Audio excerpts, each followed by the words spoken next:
Essa parte está encerrada. Eu passo a palavra ao pastor.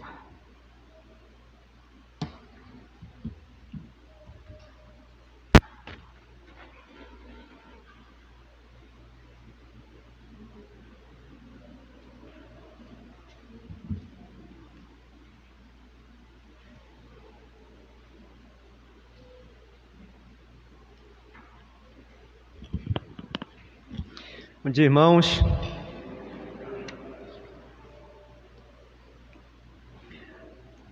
Ontem nós tivemos mais uma vez o estudo das doutrinas e eu ainda não tinha participado porque não tinha tido ainda a oportunidade, mas ontem eu estava presente e espero poder estar presente nas demais. E a gente está lendo um material que os meninos conseguiram, eu dei liberdade para eles, indicando, também, material do reverendo Leandro Lima, que é da Igreja Presbiteriana de Santo Amaro. Material muito bom, gostoso, agradável de ler, e eu me senti como se eu estivesse começando a carreira cristã, que tudo aquilo que eu tinha ouvido no início da fé cristã, sobre salvação, está bem facinho lá no material, bem básico, bem prático, muito gostoso de ler o material. E a gente compartilhou, ontem foi agradável o estudo, que a gente compartilhou e estendeu algumas coisas, e esses estudos eles são bons porque a gente compartilha, e dá para os irmãos perguntarem, e aí outras coisas vão sendo perguntadas e a gente se empolga e é muito agradável. Eu faço convite aos demais irmãos, principalmente os novos na fé, que precisam conhecer essas doutrinas, é o que fortalece a nossa vida, que nos dá base neste mundo para que você possa estar presente, tá bom? Pergunte para o Daniel Medeiros, ou para o Sidney, ou para o Jefferson, que estão no comando aí eu sou apenas espectador, dou minhas pinceladas de vez em quando, mas eles aqui sabem os dias e os horários. E hoje pela manhã nós começamos o nosso momento de oração aqui. Nós tínhamos dado uma pausa, mas eu confesso que eu já estava um tanto quanto angustiado. A igreja precisa orar, E parece ser uma coisa contraditória a gente chegar para o culto e passar direto para o salão. Certo, nós deveríamos ter esse momento antes com Deus, aquietar os nossos corações em momento de oração. Então, para você que não tem o costume, quando você chegar no domingo pela manhã, às 8h30, não venha para o salão, siga direto para a sala lá atrás, porque é lá que nós vamos estar em oração, lá que nós vamos buscar a presença de Deus, é lá que nós vamos suplicar que Deus nos ajude a compreender sua palavra, e voltarmos para o salão então, já com ânimo diferente, com o espírito renovado, com desejo de aprender aquilo que Deus tem para nos falar e prestarmos um culto que seja agradável ao Senhor, tá bom? Irmãos, conforme havia prometido, eu vou tratar de alguns temas nesse mês e possivelmente no mês de março, alguns temas que são importantes para a vida da igreja, e eu geralmente faço isso no início do ano. E eu quero começar hoje com o tema do dízimo, que não é muito badalado nos púlpitos, mas ele é necessário, e eu vou dar 2 razões depois para os irmãos pelas quais esse tema parece que está caindo de moda. Então eu quero convidar os irmãos para nós lermos o texto, pelo menos 3 textos, um do Antigo Testamento e 2 do Novo Testamento. Vou projetar aqui também. O primeiro texto está no livro de Provérbios, capítulo 3, o único versículo, versículo número 9. O segundo texto, para você logo ficar com ele marcado, é Hebreus, capítulo 7.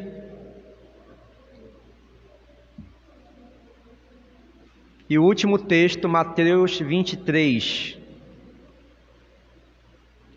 Então, Provérbios 3, Hebreus 7, e já 2 versículos, e Mateus 23. O texto de Provérbios é o verso 9.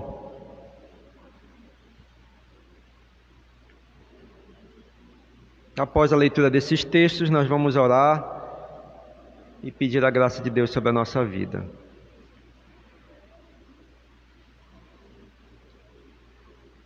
Diz assim: honra ao Senhor com os teus bens e com as primícias de toda a tua renda. Primícias é aquilo que é primeiro, né? Na comunidade de Israel, eles não lidavam naquele momento com verba, né? Era mais a questão do produto da terra, do gado. Então, entregavam, quando colhiam, a primeira parte da colheita era reservada ao Senhor. Então, por isso que é primícias aqui. O próximo texto de Hebreus 7, já no Novo Testamento, versos 4 a 10.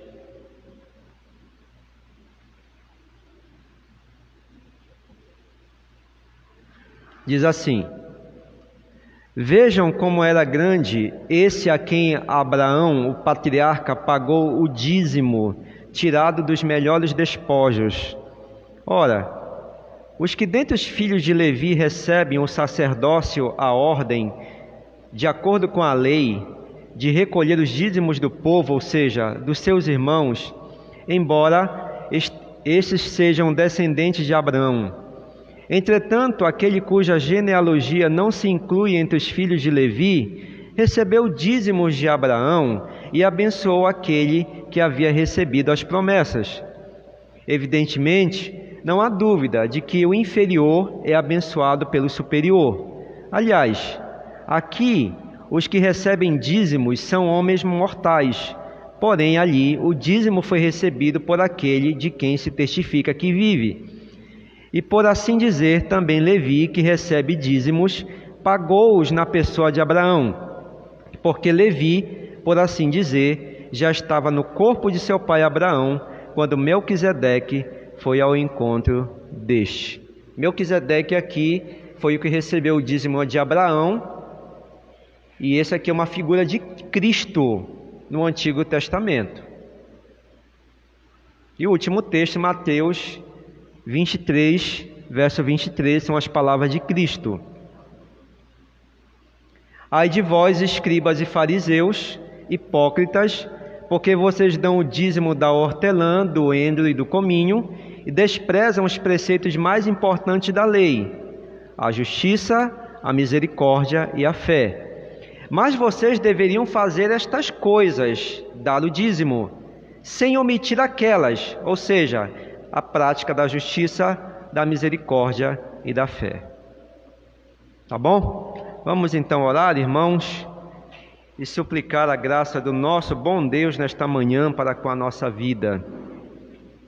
Feche os seus olhos, curve sua cabeça e vamos nos colocar mais uma vez em oração na presença de Deus.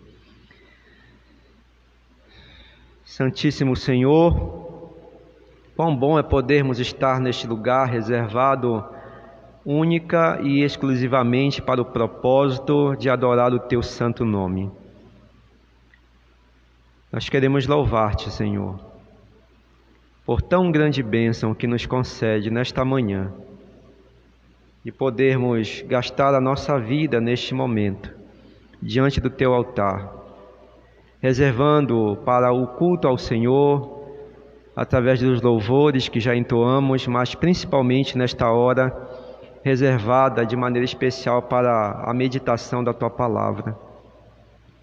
Nos ensina, Senhor, e nos ajude a entendê-la, e que ela faça sentido em nossa vida, no sentido de maneira que possamos colocá-la em prática. Nos livra de sermos negligentes, de sermos obedientes à Tua voz, mas sempre que a ouvi-la, que possamos ser condicionados na mente e no coração a uma disposição de submissão aos conselhos que o Senhor nos dá.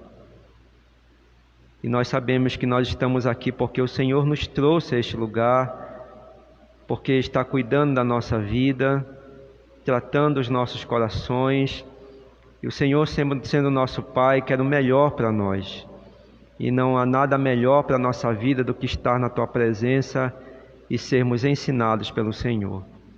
Abençoa, portanto, Teu povo, não somente aqui congregado, mas aqueles irmãos que estão nos assistindo pela internet, que o Senhor também dê a eles a assistência da Tua palavra, uma vez que não puderam estar aqui, e também os demais irmãos que congregam em outras igrejas, em outros lugares, não só no Brasil, mas no mundo, e que nesta manhã reservam esse tempo para a exclusividade do Senhor. Portanto, suplicamos essas bênçãos em nome do Senhor Jesus, o nosso eterno e querido Salvador. Amém. Irmãos, esses 3 textos iniciais que eu li, um do Antigo e um do Novo Testamento, eles são importantes para nós por 2 razões. Eles falam da questão da entrega de dízimos e ofertas, dessas contribuições que o crente deve fazer em relação à igreja perante Deus. Mas parece que contribuir com essas ofertas como produto da nossa renda, por meio dos dízimos e das ofertas, parece que essa prática ela tem sofrido muitas críticas da parte de algumas pessoas que têm dificuldades de entender que essa prática faz parte da vida da igreja, porque o próprio Senhor da igreja foi que instituiu isso.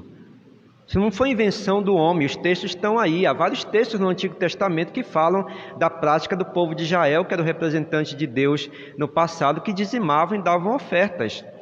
E por que faziam isso? Porque o Senhor estabeleceu essa forma para o seu povo poder adorá-lo. Mas hoje muitos se limitam à questão da contribuição e tem reservas no coração de muitos cristãos quando se fala da questão de dizimar. Eu quero dar 2 razões para confirmar isto. A primeira delas é por causa do cenário religioso que nós estamos vivendo. Algumas pessoas não querem contribuir com a prática dos dízimos e das ofertas, porque o que se tem percebido atualmente é que essa questão da contribuição ela tem sido acompanhada por um problema que é o chamado desvio da verba por parte dos mercenários da religião. Nós sabemos que há muita gente subindo no púlpito, há muitos líderes que se dizem líderes e que na verdade estão mais preocupados com o dinheiro, com a arrecadação que eles podem obter da vida dos fiéis do que qualquer outra coisa na vida deles. Então, esses mercenários da religião que estão à caça do dinheiro dos fiéis se aproveitam dessa generosidade com que os fiéis ofertam à igreja e do dever que esses fiéis entendem que têm para com Deus em dar os seus dízimos. E aí os fiéis, em contrapartida, têm abandonado a prática de dizimar e a prática de ofertar, porque percebem que as suas contribuições não estão fazendo outra coisa a não ser bancar, a não ser financiar a vida regalada desses vigaristas da religião. E aí, é claro, os irmãos se desanimam. Uma igreja onde você vê que os recursos são desviados para a mão de uma pessoa ou daqueles que estão liderando para eles viver uma vida regalada, e não é feito nada daquilo que o dízimo deveria ser feito, porque há uma razão de Deus ter instituído a prática das contribuições, é para o bem da sua igreja, e os fiéis acabam se desanimando e deixando de ofertar. Mas há uma segunda razão. A segunda razão é porque muitos estão desacreditados, porque surgiu não faz muito tempo no cenário atual os chamados profetas do saber. Esses chamados profetas do saber, que eles se mostram mais entendidos das Escrituras do que qualquer outro que já passou antes deles, do que os nossos pais no passado, que estudaram sobre o tema do dízimo e das ofertas. Então esses profetas do saber, por se acharem mais entendidos das Escrituras, Eles dizem que essa prática do dízimo é uma coisa antiga, já ultrapassada, que a igreja não dá dízimo hoje.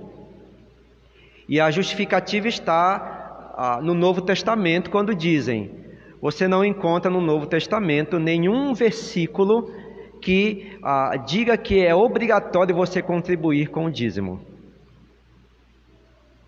Vamos dizer que existem textos que mencionam o dízimo, mas não no contexto de que é uma obrigação o cristão contribuir, como era uma obrigação em dever no passado.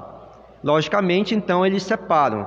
Oferta a gente dá, mas de acordo com a nossa disposição, com a nossa generosidade, de acordo com o que eu acho que devo dar e quanto eu acho que devo dar.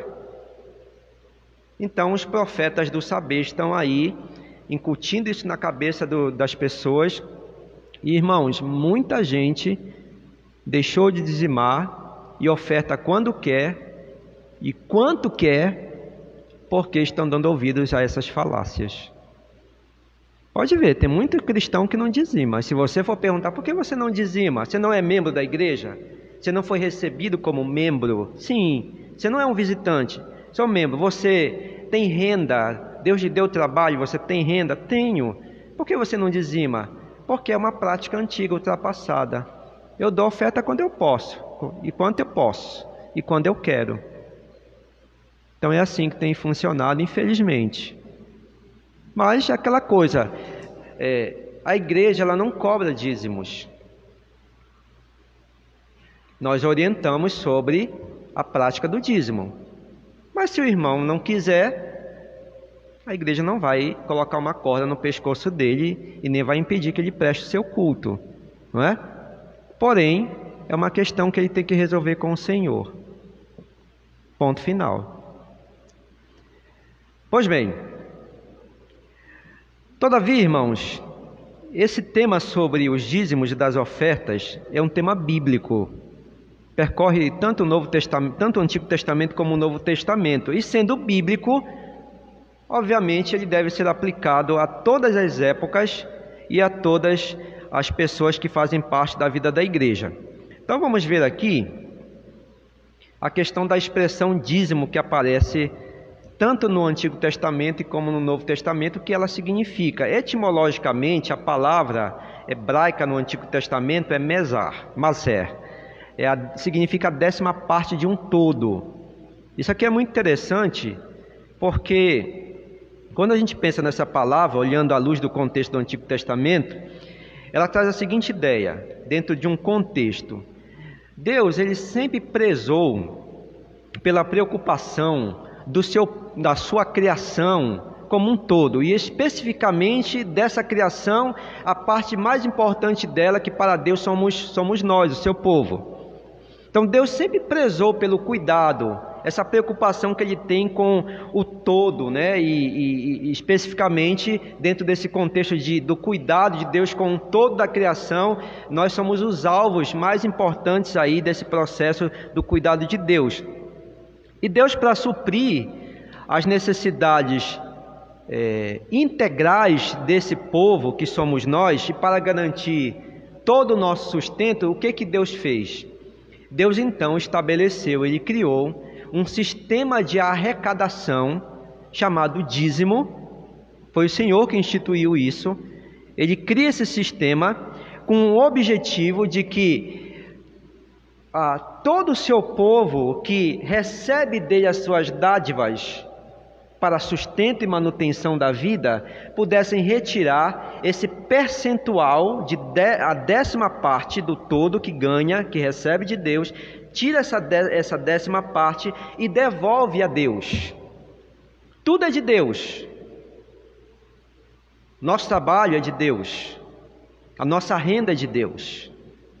E Deus, preocupado com o todo do seu povo como um todo, ele resolve então dizer assim: eu vou cuidar de vocês como um povo todo, eu vou dar todo o sustento e manutenção de vocês, mas reservem para mim.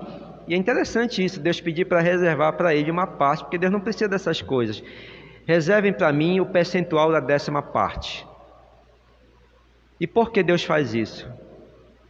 Porque nós vamos ver na história que logo depois, quando vai ser criada uma nação, Deus ele vai usar esse percentual exatamente para a manutenção também de uma parte do seu povo que não vai ter o mesmo privilégio que os outros vão ter de poder tirar o seu sustento da terra e ter uma fonte de renda.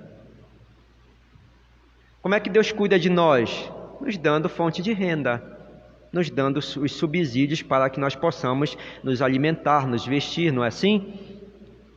Só que tem alguns que não vão conseguir extrair do trabalho essa fonte de renda. E Deus, para cuidar deste também, vai usar esse percentual que vem dos demais, a quem Ele dá esse sustento, para que dele se extraia aquilo que vai ser dado para essa outra turma aqui, que se reserva não a esse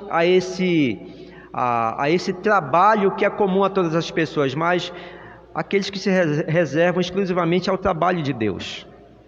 Na época do Antigo Testamento eram os sacerdotes.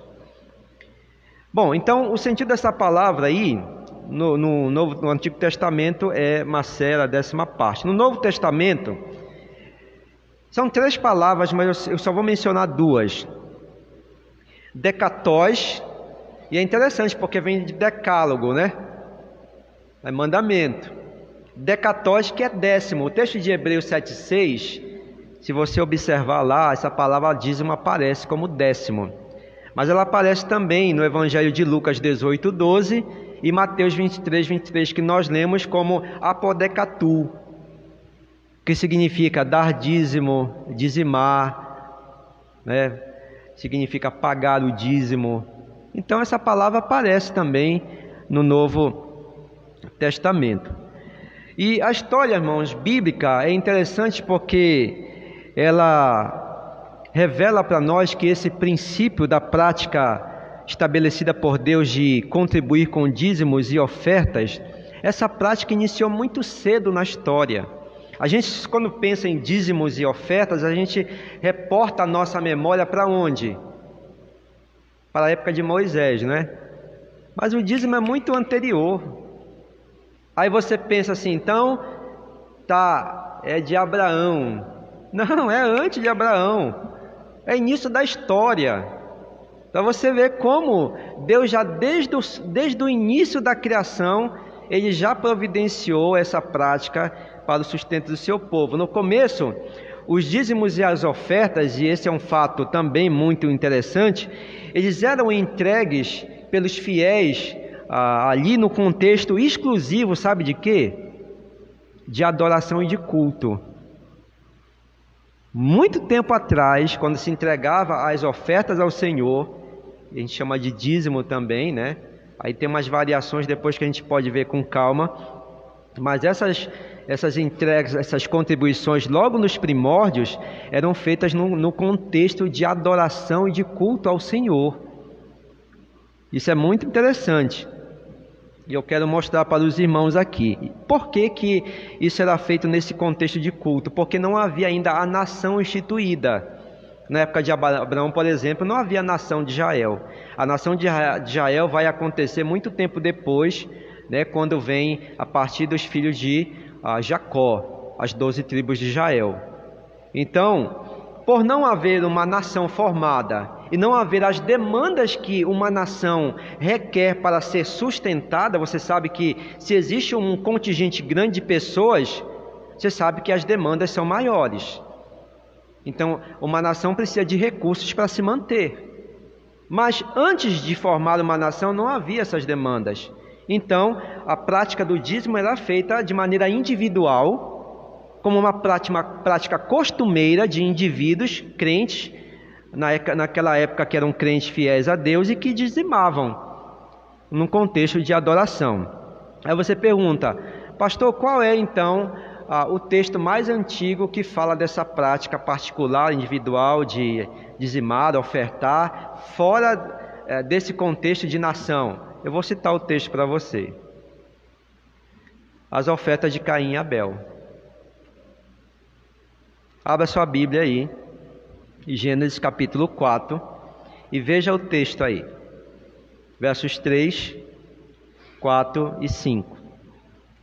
Diz assim: Aconteceu que ao fim de certo tempo, Caim trouxe do fruto da terra uma oferta ao Senhor. Abel, por sua vez, trouxe das primícias do seu rebanho e da gordura deste. O Senhor se agradou de Abel e de sua oferta, mas de Caim de sua oferta não se agradou. Caim ficou muito irritado e fechou a cara. Se você observar nesse texto, as ofertas que foram levantadas por Caim e Abel, elas acontecem dentro de um contexto de culto, de adoração a Deus, porque diz que Deus recebe a oferta, recebe no sentido de é apresentada a ele ali por Caim e Abel. Mas é interessante que é oferta ao Senhor, não é? Deus não precisa dessas coisas, mas foi apresentado ali diante do Senhor. E as ofertas incluíam primícias, no sentido aqui, no caso de Abel. Abel separou do rebanho, das primeiras crias, ele separou o que era melhor, das primícias aqui, e da gordura deste, não somente das primícias do rebanho, mas o melhor. Caim não, pelo que nós entendemos do texto, quando diz que o Senhor não se agradou da oferta de Caim, o problema não estava no conteúdo. Um apresentou animal, outro apresentou o fruto da terra, né? O problema não estava em ser animal ou produto da terra. Deus poderia aceitar as duas. O problema está na maneira. Abel ofereceu o melhor. Caim, você imagina o que ele deve ter feito, né? Deve ter pego qualquer resto lá, alguma coisa, e deve ter apresentado a Deus, e Deus não se agradou disso aqui. Então, observe que as ofertas aqui são apresentadas dentro desse contexto de adoração, mas o que nos chama a atenção é que o texto quer nos mostrar que o que é apresentado é como uma forma desses que apresentam agradecer a Deus pelo sustento da vida deles como um todo. Observe aí, toda a vida de Abel estava sendo sustentada por Deus, e ele quer oferecer a Deus em culto o que ele tirou ali, uma pequena parte, para dizer: Senhor, isso aqui te pertence, eu quero te ofertar aqui, uma expressão da minha gratidão, um pouco daquilo, da grandiosidade do que tenho recebido. Essa é a ideia. Eu te sou grato, está aqui uma pequena parte do todo que o Senhor me dá. Era essa a ideia que estava aqui nesse contexto de culto. Bom, pois bem, a história vai seguir então, e os descendentes desses rapazes vão continuar a história, e principalmente da linhagem de Abel. E a história caminhando aqui, nós vamos perceber que ela vai seguir o mesmo curso que nós temos em relação ao dízimo nessa mesma linha de contribuição dentro de um contexto de adoração. Nós vamos chegar então na época dos patriarcas. E como é que era o dízimo na época dos patriarcas? Dentro do mesmo contexto de adoração e gratidão. E nós temos dois patriarcas que são citados nas Escrituras que fazem isso assim. O primeiro é o caso de Abraão. Abraão também dizimou ao Senhor. O texto que nós lemos de Hebreus, o autor está interpretando a passagem que aconteceu com Abraão lá no capítulo 14. Nós vamos ler o texto, verso 18, 19 e 20, que diz assim: A Melquisedeque, que é uma figura de Cristo lá no Antigo Testamento, rei de Salém, Abraão trouxe a ele pão, Melquisedeque, rei de Salém, trouxe pão e vinho, e era sacerdote do Deus Altíssimo. Ele abençoou Abraão e disse: Abraão, seja abençoado pelo Deus Altíssimo que criou os céus e a terra. E bendito seja o Deus Altíssimo que entregou os adversários de Abraão em suas mãos. E aí o texto encerra dizendo: E Abraão deu a Melquisedeque o dízimo de tudo.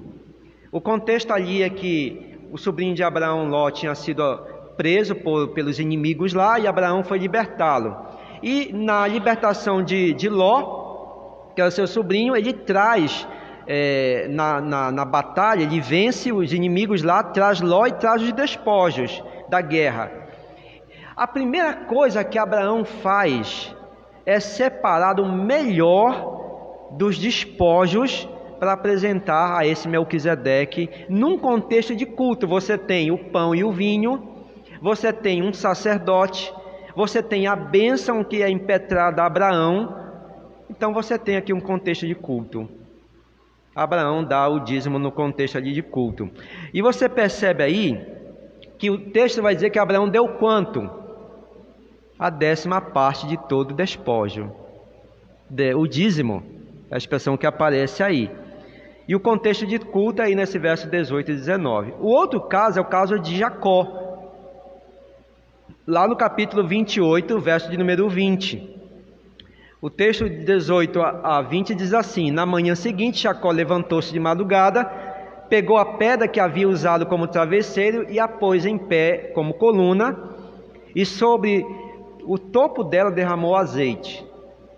Jacó fez um voto dizendo: se Deus for comigo e me guardar nessa jornada que empreendo, e me der para comer e roupa para vestir, de maneira que eu volte em paz para a casa de meu pai, então o Senhor será o meu Deus, e a pedra que pus como coluna será a casa de Deus. Aí o texto encerra dizendo: e de tudo que me concederes, certamente te darei a 10ª parte. O que nos chama a atenção aqui, que a primeira coisa que Jacó diz não é sobre o dízimo, e o contexto é de culto. A primeira coisa que ele diz é: e o Senhor será o meu Deus. O contexto é de culto. Ele teve um sonho, Deus se manifestou a ele, e naquele após acordar, diz que ele transformou o travesseiro dele, que era uma pedra, em uma coluna, sentido de adoração ali. Ele entorna azeite sobre ela, que era o que se fazia num caso de adoração, só faltou o fogo, né? Ele tem um momento de oração aqui com Deus, aonde ele faz um voto no contexto de adoração, e aí ele diz: eu entregarei o dízimo, porque naquele momento ele não tinha como fazê-lo, e ele vai fazer depois. Irmãos, eu fico pensando nisso aqui, e a gente tem uma lição como aplicação já de imediato. Os dízimos, eles não devem ser entregues pelo crente no sentido de barganhar com Deus. Tem gente que faz isso, né? Eu vou entregar o meu dízimo, mas eu espero que logo o Senhor me retorne, né, em abundância. Dízimo não é assim que se faz. Vejam esses contextos aqui. Se entregava dízimo e ofertas, não com o objetivo de receber algo em troca, mas como forma de gratidão a Deus, num momento de culto. Num momento de culto. Então, eu entrego meu dízimo não porque eu quero receber algo em troca, porque na verdade Deus, antes de eu pensar em alguma coisa, Ele já me supriu. Deus já fez o inverso. As pessoas têm essa mentalidade, né? Vou dar o dízimo para receber. Na verdade, Deus já te cercou antecipadamente com tudo aquilo que era necessário para você subsistir. E aí você vai tirar daí aquilo que vai ser dado ao Senhor, como forma de gratidão. Eu não sei se você faz isso, mas talvez você diga hoje, nesta manhã: eu nunca tinha pensado nisso. Geralmente quando alguém traz o dízimo, está no envelope, né? Nós temos envelope hoje. Aí o que você faz quando você chega na igreja? Alguns gostam de fazer a entrega num contexto de culto, né? Como esse, no dia de domingo eu quero entregar o dízimo, né? Eu acho que é interessante, é bom isso. Mas como é que se faz? Encontra o tesoureiro lá na porta, né? Aí quando chega, opa, não quero me esquecer. Tesoureiro, pega logo aqui o dízimo. Irmãos, se nós tivéssemos pelo menos um pouco mais de maturidade, nós não faríamos assim. O dízimo não é entregue num contexto de adoração, não é uma forma de agradecer a Deus. Então, primeiro eu vou prestar o meu culto ao Senhor. Meu dízimo vai estar guardado na minha Bíblia. E eu vou agradecer a Deus, porque eu vim para cultuar a Deus, mas eu vim também de maneira específica para entregar a Deus o que Deus me deu. Não é? E eu vou primeiro prestar meu culto a Deus. Eu não vou procurar o tesoureiro ainda. E quando eu estiver com o meu envelopinho ali sentado, eu vou estar agradecendo a Deus por todas as dádivas que Ele tem me concedido, pelo sustento da minha casa, pela minha vida. Vou estar colocando e dizendo: Senhor, eu trouxe hoje a Ti aquilo que o Senhor tem me dado.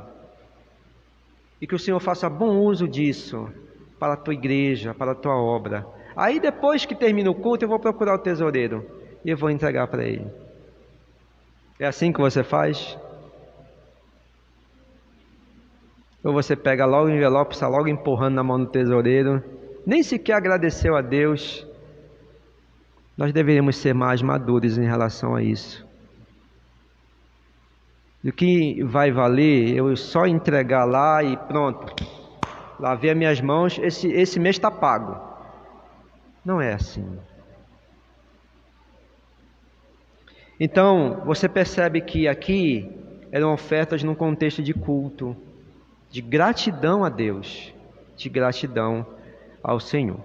Pois bem, então nós podemos dizer que o dízimo ele faz parte do culto que nós prestamos a Deus, tal como qualquer outra coisa que nós fazemos como forma de culto também.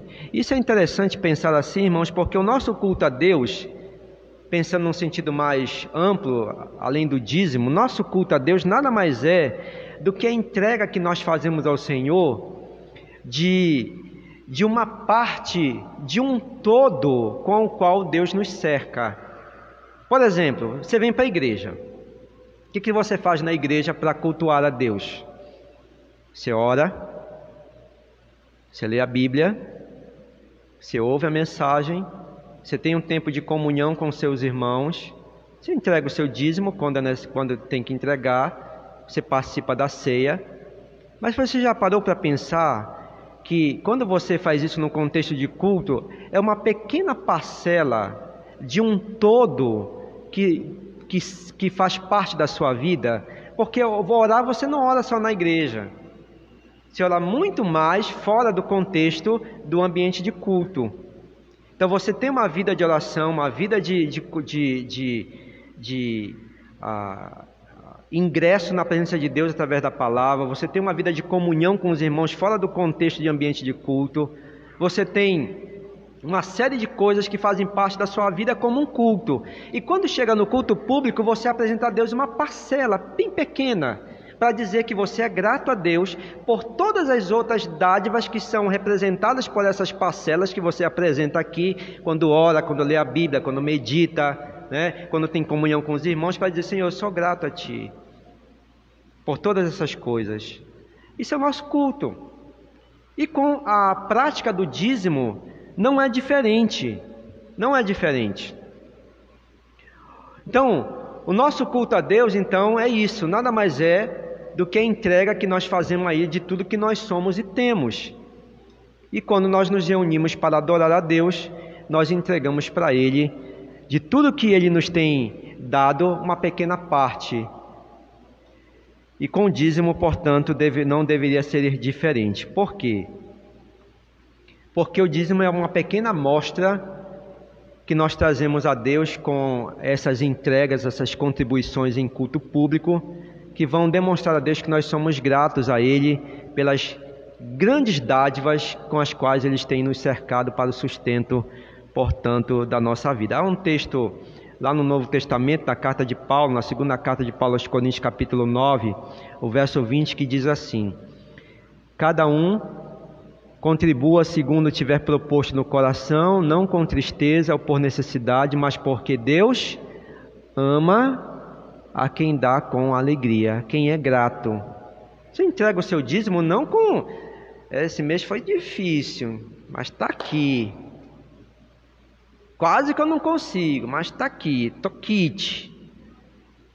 Mas vai fazer falta.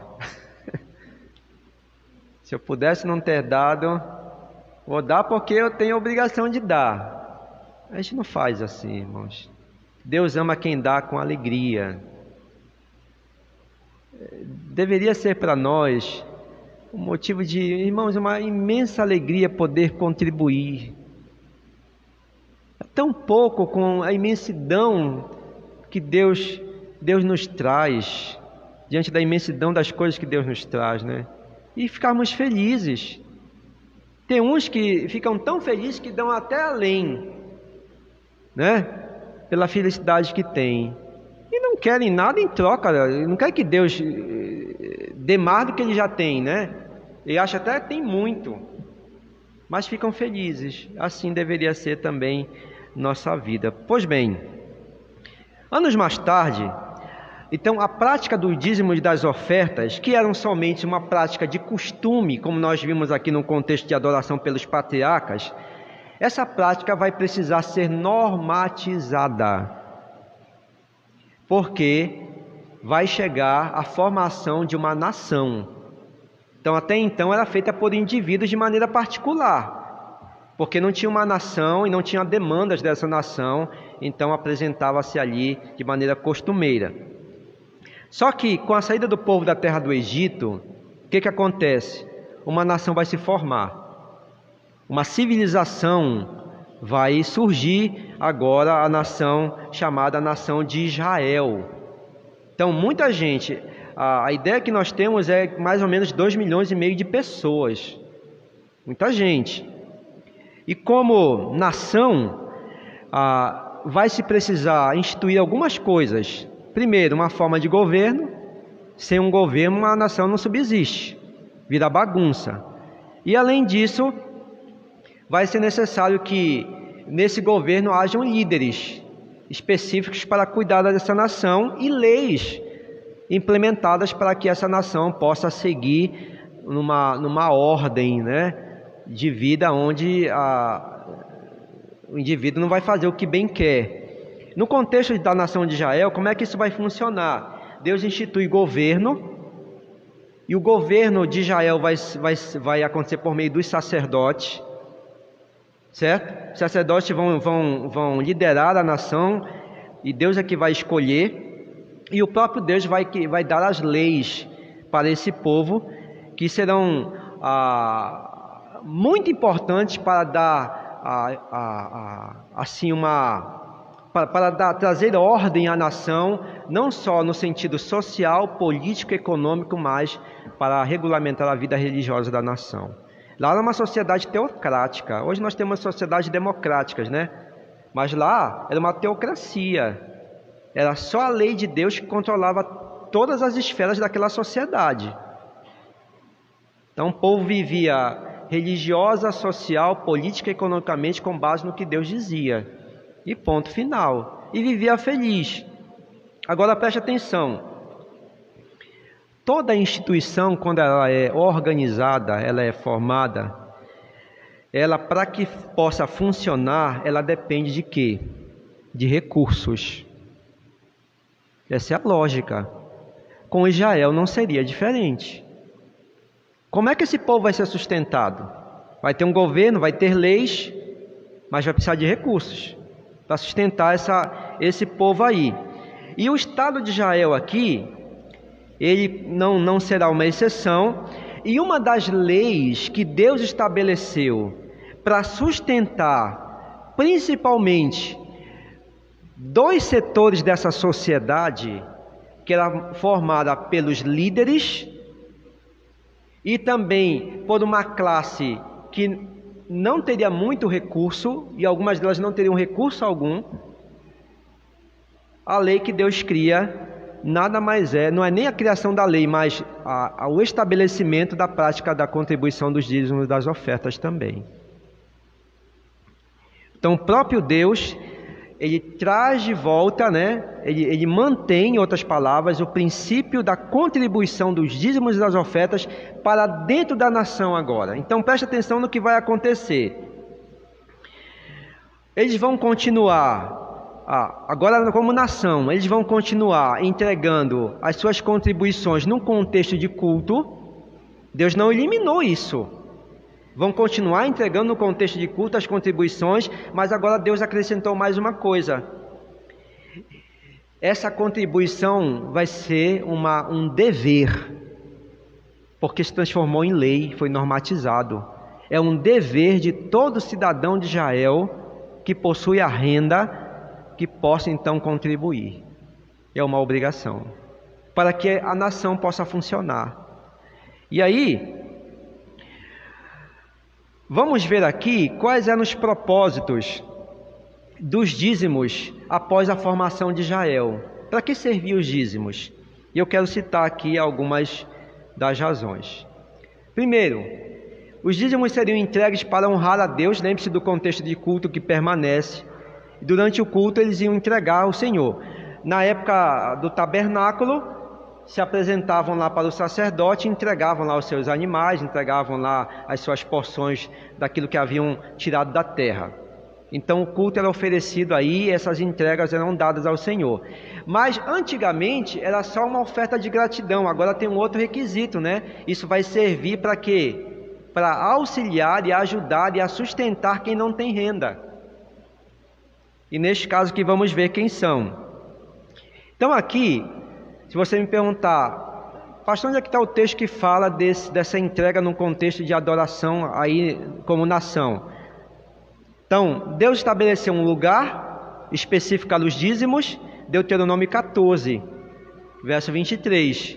Olha o que Deus diz: e diante do Senhor seu Deus, no lugar que Ele escolher, para lhe fazer habitar o seu nome, vocês comerão os dízimos do cereal, do vinho, do azeite e os primogênitos das vacas e das ovelhas.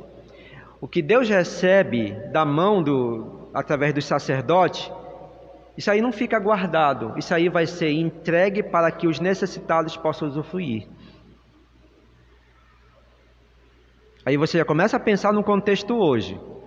Então havia um lugar específico. Agora preste atenção. Segundo, os dízimos da colheita eram entregues pelo povo e representavam 10% da colheita abundante que pertencia a Deus e que generosamente lhes era concedida. A colheita dependia de Deus, a terra era de Deus, as sementes eram de Deus, tudo era de Deus. Só que Deus, como havia feito a promessa de sustentar o seu povo, Ele vai dar em abundância, se eles forem obedientes, é claro. E aí quando eles têm o retorno da colheita, o que eles fazem? Eles vão obedecer ao Senhor, tirando o percentual que foi estabelecido, porque Deus tinha um propósito reservado para esse percentual. Certo? O texto que fala sobre isso, Levítico 27, verso 30. Também todos os dízimos da terra, tanto de cereais do campo como dos frutos das árvores, de quem é? São do Senhor. E olha aí o detalhe, são santos ao Senhor. A palavra santo significa separados. É do Senhor e é separado para Deus, porque tem um propósito aí. Então o dever do israelita aqui era era uma lei. Segunda coisa, os dízimos seriam entregues para o sustento e manutenção dos sacerdotes. Você sabe que, e o texto que nós lemos da carta aos Hebreus fala de Levi, né? A tribo de Levi foi separada por Deus para o ofício no tabernáculo e depois no templo. Foi a única tribo das 12 a quem Deus disse: essa tribo ficará reservada para cuidar das minhas coisas, ali, do ofício sacerdotal dentro do tabernáculo, do templo, vão cuidar de toda aqueles paramentos lá, da adoração, do culto, do ensino. Eles não vão ter os mesmos privilégios que o resto da nação iria ter quando podiam ir para a terra. Eles tinham uma porção de terra, os levitas não tinham. Eles tinham como plantar para tirar da terra o seu sustento, os levitas não tinham. Eles tinham seus animais, os levitas não tinham. E aí então Deus faz o que com o dízimo? Deus abençoa o povo, eles tiram o percentual que Deus estabelece, e Deus diz: agora esse percentual vai para esses que aqui estão trabalhando a meu serviço. Esses não têm uma fonte de renda. Esses serão sustentados pelo que eu der a vocês. O texto de Números 18 fala sobre isso. Verso 21. Aos filhos de Levi, dei todos os dízimos em Israel por herança, pelo serviço que prestam, serviço na tenda do encontro. Qual foi a herança que Deus deu ao povo como um todo? A terra. E aos levitas? Os dízimos. Se não tivesse o sustento, eles morreriam de fome. Então o povo ia dar lá, entregar as suas contribuições para sustento aqui, no caso desses que trabalhavam para o Senhor exclusivamente. Segundo, servia para socorrer os necessitados de Israel. Então os dízimos sustentavam os oficiais, sustentavam os necessitados de Israel. E aqui nesse caso, Deuteronômio 14 fala sobre isso.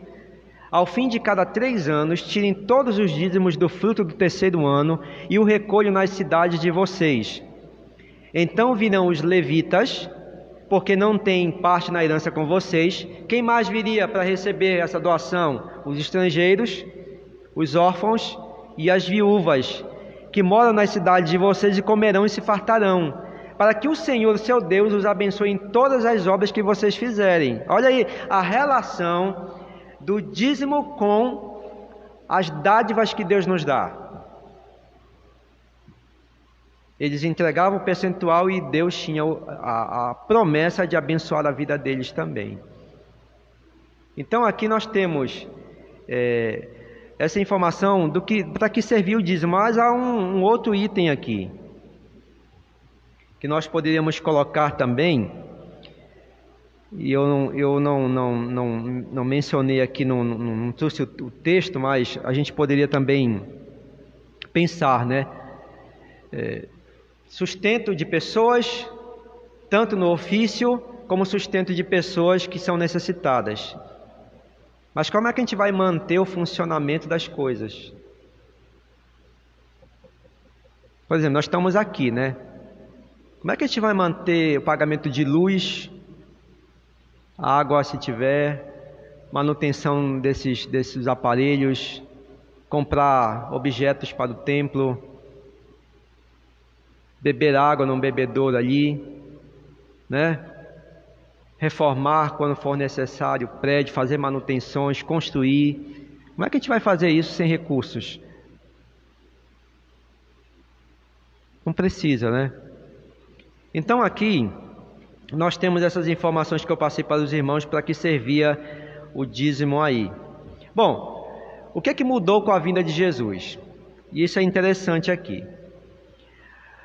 A antiga aliança ela vai dar lugar a uma nova aliança. Você sabe quando Cristo veio estabelecer uma nova aliança? A aliança no passado foi feita entre Deus e a nação. Jesus vai fazer uma nova aliança entre Deus, ele é o mediador, e a igreja. No passado era uma nação, agora é a igreja. Quando era no passado com a nação, Deus tinha compromisso apenas com Israel. Não tinha responsabilidade com os outros povos. Agora, com a nova aliança, a igreja também está incutida num contexto muito mais amplo. Quando a gente fala de igreja, não está falando só de Israel, né, como nação. Estamos falando de quem? Todos os povos da terra. Então a congregação de Israel era a instituição que reunia o povo de Deus na antiga aliança, e quando Jesus resolve estabelecer a nova aliança, ele instituiu a igreja para representar esse povo. E da mesma forma como a nação de Israel no passado, a igreja também se reúne perante Deus para adorá-lo e para apresentar os seus dízimos e as suas ofertas. Não muda nada, permanece a mesma coisa como era no passado. E o que a igreja faz com os dízimos e as ofertas recebidos? E a resposta é simples: o mesmo que Israel como nação fazia no passado. Não mudou nada. E vamos ver aí, a igreja vai sustentar os ministros do evangelho, que foram separados exclusivamente para cuidar do povo. No passado eram sacerdotes. Deus agora tem os pastores, que cuidam do rebanho de Deus. E os pastores, eles vivem exatamente, subsistem da obra de Deus. E você se você for conversar com pastores honestos, sinceros e leais, você vai perguntar para eles: o que você preferia? Tirar a sua fonte de renda do trabalho que todo mundo faz, ter um emprego, ou você queria tirar a sua fonte de renda da igreja? A resposta é simples: eu queria ter o meu trabalho. Eu não queria ser pastor. Ninguém pede para ser pastor, irmãos. Porque a gente sabe que é um chamado de Deus, né? A gente vai levando a nossa vida e a gente faz projetos, sonha com isso, com aquilo, né? E de repente Deus diz: não, você não vai fazer nada disso. Você vai ser separado para essa função aqui. E aí a gente vai precisar do sustento. Então a igreja, ela arrecada essas contribuições para o sustento daqueles que não vão ter a renda por causa do trabalho que prestam integralmente ao Senhor. Isso é bíblico no Novo Testamento, sim. 1 Timóteo 5 diz assim: devem ser considerados merecedores de pagamento em dobro os presbíteros que presidem bem, especialmente os que se esforçam na pregação da palavra e no ensino. Você sabe que a palavra presbíteros ou bispos é a mesma coisa no contexto do Novo Testamento. Os presbíteros eram os líderes da igreja, mas existiam os presbíteros docentes e os presbíteros regentes. Os docentes se afadigam a pregar a palavra, aqueles que estão mais diretamente ligados à questão dos encargos relacionados às demandas de dar a ceia, os atos pastorais, e os presbíteros regentes mais no cuidado da administração da igreja. Eles não têm que se preocupar em se afadigar para estudar a palavra de Deus para trazer. Uma vez ou outra quando são acionados. E aqui o apóstolo Paulo fala sobre isso, especialmente que eles se esforçam na pregação da palavra e também do ensino. O verso 18 diz: pois a Escritura declara: não amordace o boi quando pisa o trigo, e ainda o trabalhador é digno do seu salário. Pois bem, há um outro texto, 1 Coríntios 9, que diz assim, verso 13: vocês não sabem que os que prestam serviços sagrados se alimentam do próprio templo, e que os que servem ao altar participam do que é oferecido sobre o altar? Assim também o Senhor ordenou aos que pregam o Evangelho que vivam do Evangelho. Há também um outro texto que poderia ser citado aqui, na carta de Paulo aos Coríntios, que fala dessa mesma questão. Segunda coisa, a igreja também contribui com o sustento dos missionários em atividades no campo. Então, ela contribui com o sustento pastoral, mas com o sustento dos missionários. E é interessante que há muitas passagens no Novo Testamento onde Paulo, o apóstolo e pastor, em determinados momentos estava atuando como missionário. Olha que como é interessante. Em alguns momentos o termo apóstolo, ele é citado para alguns missionários fora dos 12, porque estavam em missão, para falar dessa questão da prioridade do sustento. Então vamos ver aqui 1 Tessalonicenses 2, que fala dessa questão que eu mencionei para os irmãos. Paulo diz aos irmãos lá: embora pudéssemos, como enviados de Cristo, exigir de vós a nossa manutenção, todavia nos tornamos carinhosos entre vós, qual ama acaricia os próprios filhos. Paulo está dizendo, quando ele usa a expressão nós, ele está se referindo a ele, Timóteo e Silas. O único apóstolo mesmo, no sentido de entre os 12, como os 12, era Paulo. Mas ele usa a palavra, e no texto aí, de uma outra versão, aqui aparece a palavra apóstolo, como se mencionando, o sentido do apóstolo aqui é enviado, em missão. E Timóteo e Silas, tal como Paulo, estavam em missão, e por direito eles tinham que receber a ajuda dos irmãos ali. Aí Paulo viu a situação e disse: não, nós podemos exigir porque estamos em missão, mas nós não vamos fazer isso com os irmãos para não sermos pesados aí. Terceira coisa que a igreja faz com os dízimos: amparar financeiramente as viúvas, os órfãos e os necessitados. Atos 6 é o texto clássico. Naqueles dias, diz o verso 1, aumentando o número dos discípulos, houve murmuração dos helenistas contra os judeus, porque as viúvas deles estavam sendo esquecidas na distribuição diária. Então elas eram amparadas. Por quem? Pela igreja. Então os 12 convocaram a comunidade dos discípulos e disseram: não é correto que nós abandemos a palavra de Deus para servir às mesas. Servir às mesas, aqui a palavra diaconia, servir, ela está dentro de um contexto onde os recursos que eram arrecadados pelos apóstolos agora vai passar a ser dos diáconos para financiar, ajudar as viúvas e os órfãos e os necessitados da igreja. Você sabe que naquele contexto lá, quando explodiu o número de conversões, Jerusalém ficou abarrotada de pessoas, mas muitas dessas famílias não tinham o que comer, não tinham roupa para vestir. E a igreja então faz um mutirão ali, pega suas arrecadações e começa a ajudar os necessitados. Então nós vemos aqui, irmãos, dentro dessa esfera toda, que tal como Israel no Antigo Testamento, a igreja também conta com contribuições mensais de dízimos e ofertas para essas finalidades: sustento pastoral, sustento dos missionários em atividade no campo e também para amparar os necessitados da igreja. Se acontecer um dia entre nós, e eu creio que pode acontecer, de haver uma viúva entre nós que não tenha família perto, que esteja desamparada completamente, que não tenha recursos, a igreja tem a obrigação de sustentá-la até o final da vida dela, se forem verdadeiramente viúvas, diz o apóstolo a Timóteo. E aí esses recursos servem para isso. Se não houver recursos, como é que vai sustentar a família do pastor? Como é que vai sustentar os missionários? Como é que vai sustentar as pessoas carentes da igreja? Às vezes o irmão passando por dificuldades, não porque ele quer, porque ele é preguiçoso, mas porque ele está num momento difícil, está adoentado, ele, a esposa, os filhos passando dificuldade, e a igreja vai fechar os olhos. Mas de onde vem esse recurso?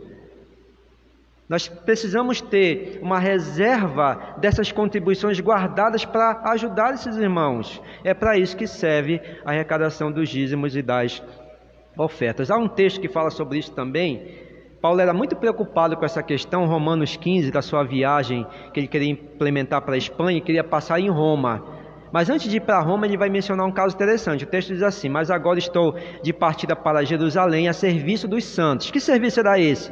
Porque a Macedônia e a Acaia resolveram levantar uma coleta em benefício dos pobres dentre os que vivem em Jerusalém. Então esse é o papel da igreja. E da onde a gente retira recurso? Já imaginaram como é que os profetas do saber fazem essa conta que não dá certo? Eles dizem que dízimo tudo bem, quando for necessário, quando der, depende de quanto você quer dar. Mas como é que a gente vai bancar essas coisas todas? E algumas delas, por exemplo, todo mês tem conta de luz para pagar e tem data para pagar. E vai ser cortada a luz se não pagar. Se depender de quando eu me dispor, quando eu quiser, funciona assim? Não funciona. Os encargos vão estar lá. Por isso que Deus estabeleceu assim, para que nós pudéssemos ter essa gerência de maneira organizada. Então, a gente percebe que os nossos recursos eles são necessários para isso. 2 Timóteo 8 também um texto interessante. Também, irmãos, queremos que estejam informados a respeito da graça de Deus que foi concedida às igrejas da Macedônia, porque no meio de muita prova de tribulação, olha só o que os irmãos fizeram lá. Eles manifestaram a abundância de alegria e a profunda pobreza deles. Eles não tinham recursos, muito. Transbordou em grande riqueza de generosidade.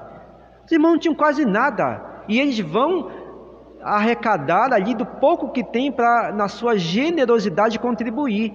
Porque posso testemunhar que na medida de suas posses, e mesmo acima delas, eles contribuíram de forma voluntária, pedindo-nos com insistência a graça de participarem dessa assistência dos santos, aos santos. Desejo desses irmãos em contribuir, de não ficar à parte. porque sabem das carências do povo de Deus. A conclusão que nós tiramos, irmãos, então, é que a nova aliança que foi estabelecida por Cristo ao instituir a igreja, ela não eliminou o sistema de arrecadação dizimal e de ofertas. Ela permanece. O texto que nós lemos lá, Mateus 23, fala sobre isso, né? Quando Cristo não disse para os fariseus e escribas: olha, acabe com esse negócio de dízimo, isso aí foi do passado, meu pai estabeleceu no passado. Ele não disse isso. Ele disse: vocês estão sendo negligentes naquilo que é mais importante.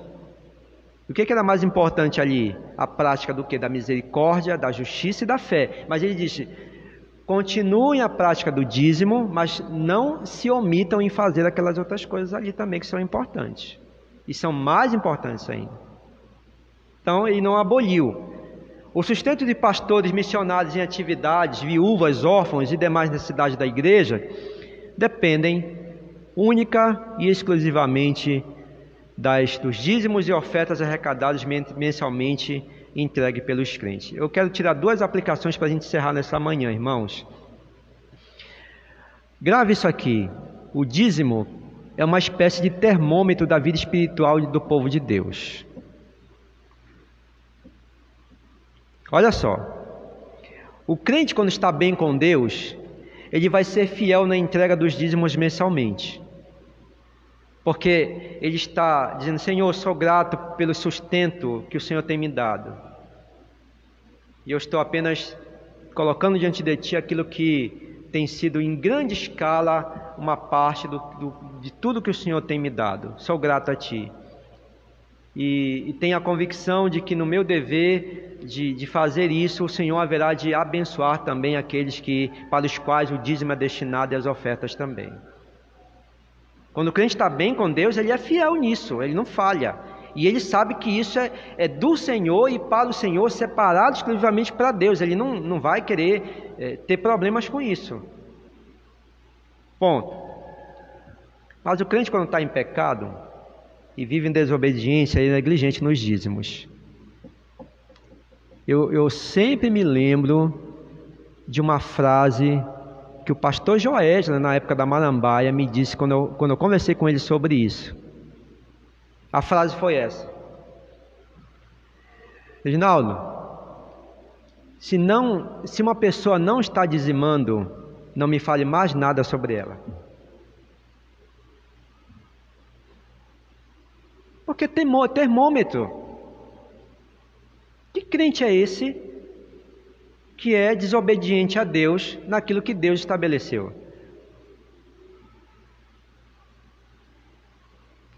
Diante de todo esse contexto que nós vimos, a gente tem que agradecer a Deus, na verdade, pelo sustento que Ele nos dá. E agradecer a Deus, em segundo lugar, por podermos contribuir com a causa dEle. E uma coisa singela, se nós formos pensar racionalmente, ainda é pouco.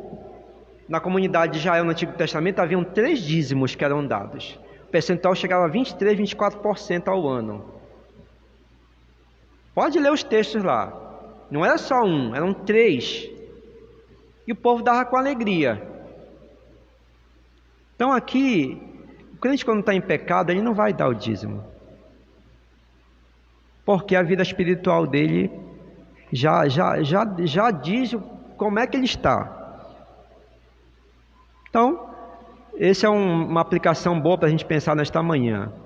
Aí você diz: me dê uma referência de que não dar o dízimo tem alguma implicação aí negativa. O profeta Malaquias, ele afirmou que a negligência na entrega dos dízimos e ofertas são constituídas como uma ação de roubo a Deus. Isso é muito forte para a gente. Você gostaria que alguém dissesse para você assim,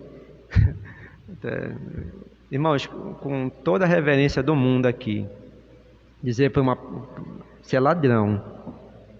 Não é ruim isso. Mas ladrão de quê? Você não dá o dízimo. Está roubando a Deus. Mas é forte isso, né? A gente não tem coragem de dizer isso, porque é forte. Mesma coisa dizer para uma pessoa, você vai para o inferno. Mas eu acho que isso aqui é mais forte ainda. Mas foi o que o profeta Malaquias disse. E o povo reclamou, mas em que nós temos roubado a Deus? Os dízimos nas ofertas. Olha só o texto. Malaquias 3:8. Será que alguém pode roubar a Deus? Mas vocês estão me roubando. E ainda perguntam, em que te roubamos? E a resposta vem, nos dízimos nas ofertas. E aí o texto fala por ele mesmo, né? Aí então, Malaquias prossegue nesse mesmo texto aí, falando dos prejuízos que o crente acarreta quando ele é negligente nessa prática. Verso 9: com maldição, e são as palavras de Deus pelo profeta, com maldição vocês são amaldiçoados, porque estão me roubando, vocês e a nação toda. Você pode ver, quando o crente ele é negligente nisso, geralmente a vida dele é toda enrolada. Enrolada, não vai para frente. Pode até ganhar muito aí, mas parece que tudo que ele ganha vai para o saco furado, né? Um saquetel furado, como nós temos o profeta Joel falando sobre isso. Segunda e última lição: a contribuição dizimal leva o crente a ser mais consagrado e a ter mais interesse pela obra de Deus. Olha só como é lógico isso. Os crentes que mais contribuem para a igreja geralmente demonstram também ter mais interesse com a obra de Deus. Isso é lógico. Quanto mais eu contribuo com a obra de Deus, eu não estou contribuindo aqui para dar para o pastor, para dar para a gente que não... Não, eu estou dando isso para ver o avanço do reino de Deus, que precisa de recursos. Eu estou interessado na obra. Estou interessado que o trabalho avance, cresça, porque precisa. Eu estou interessado em pessoas que são necessitadas e carecem. É para isso que a gente deve dizimar e ofertar. Então, quanto mais uma pessoa contribui, mais é demonstrado ali, essa pessoa está muito interessada na obra de Deus. Mateus 6 diz, porque onde estiver o seu dinheiro, aí também vai estar o teu coração. Se o seu dinheiro é para o mundo, então o teu coração está lá. Se o teu dinheiro é mais para a obra de Deus, teu coração está lá. Olha a lógica aí. Então, a gente vê aí, e aqui a gente encerra, irmãos, com essas duas aplicações. E desejo do nosso coração é sermos fiéis a Deus. Deus tem sido generoso conosco e procurarmos ser zelosos nessa questão para agradar a Deus e para que Deus abençoe a sua obra cada vez mais. Vamos ficar em pé e vamos encerrar nesta manhã a escola dominical. Cada um pense consigo mesmo como é que tem administrado os recursos de Deus. De que maneira você tem contribuído com a obra de Deus? Senhor, nossa maior alegria nesta manhã sempre será, como aqui estamos, e nas outras vezes quando estivermos aqui, é ouvir Tua Palavra, é nos regozijarmos com o banquete do alimento que o Senhor nos proporciona, e nós queremos agradecer mais uma vez e suplicar que essas verdades, ó Pai, elas tem uma aplicação particular para cada um de nós. Que o Senhor nos faça refletir cada vez mais sobre esse tema que foi que percorre as Escrituras como um todo, onde demonstra o Teu cuidado para com o Teu povo, de maneira que o Senhor organiza todas as coisas e nos diz que as contribuições elas são essenciais para que o teu trabalho ainda permaneça. Que o Senhor nos abençoe e nos ajude nessa tarefa que deve ser um prazer para todos que aqui se encontram, Senhor Deus. Que são abençoados por Ti cada dia em suas vidas, que recebem as dádivas do Senhor e dádivas abundantes. E que tudo concorra no resto desse dia, ó Pai, para a honra e glória do Teu santo nome, em nome de Jesus. Amém. Irmãos, nós vamos participar da ceia também do Senhor nesta manhã.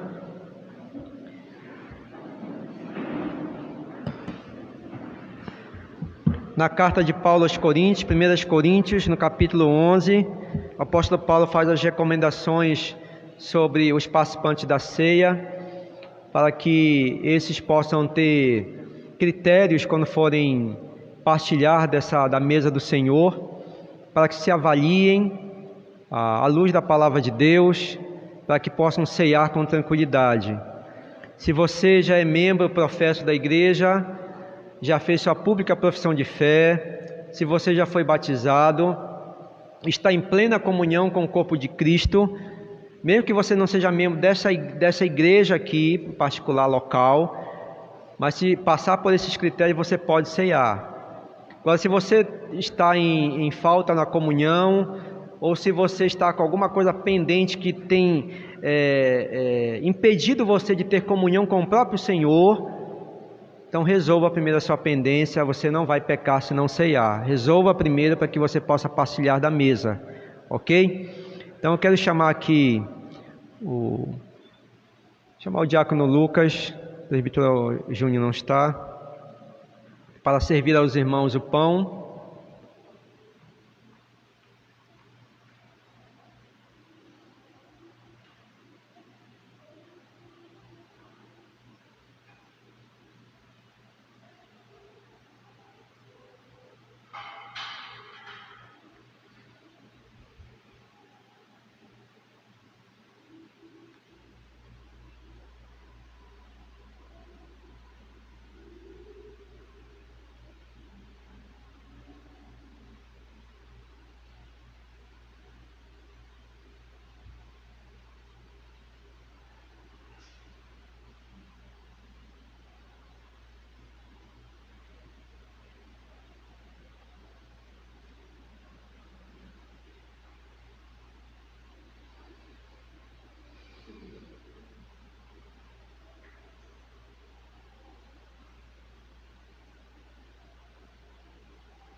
Senhor nosso Deus, obrigado nesta manhã mais uma vez, não só pela Tua palavra de maneira especial, mas podendo agora participar da mesa do Senhor, que nos conduz a mente a lembrarmos do sacrifício de Cristo em nosso lugar, mas também que nos traz esperança na Sua ressurreição. Que agora, quando vamos terminar o culto e voltar para as nossas casas, que o Senhor seja conosco nesse trajeto, nos dando paz, e que nos dê a alegria de desfrutarmos nessa tarde da Tua presença ainda mais, e nos preparando para logo mais à noite, quando estaremos aqui novamente, para prestarmos o nosso culto ao Senhor, honrando o Teu nome e tendo o privilégio mais uma vez de ouvir a Tua palavra. Que o amor eterno de Deus Pai, que a graça e misericórdia de Jesus Cristo, Filho, e que as consolações do Espírito Santo de Deus, meus amados irmãos, se manifestem aqui nesta hora sobre a nossa vida, de maneira abundante, não somente aqui sobre nós, mas aonde o povo de Deus nesse momento está reunido, e assim possamos desfrutar dessa presença, não só nesse momento glorioso, importante da nossa vida, mas para toda a eternidade, em nome de Jesus. Amém. Irmãos, nós estamos liberados e até mais no culto da noite.